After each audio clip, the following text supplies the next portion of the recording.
Avec leurs écharpes tricolores, voici les frondeurs de la métropole montpelliéraine. Après un mois de réflexion, ils ont décidé de se pourvoir en justice.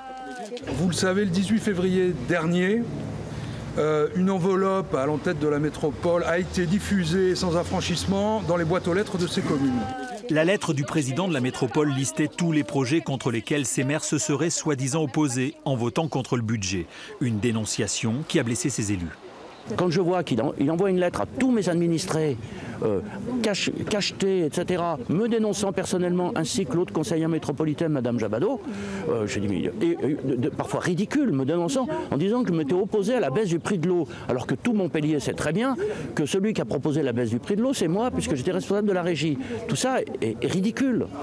Ces maires ont donc porté plainte pour détournement de fonds publics et prise illégale d'intérêt contre X. Cet X pouvant être Philippe Sorel. À un an des élections municipales, la guerre est déclarée. On fait ça pour qu'il rende des comptes devant la justice.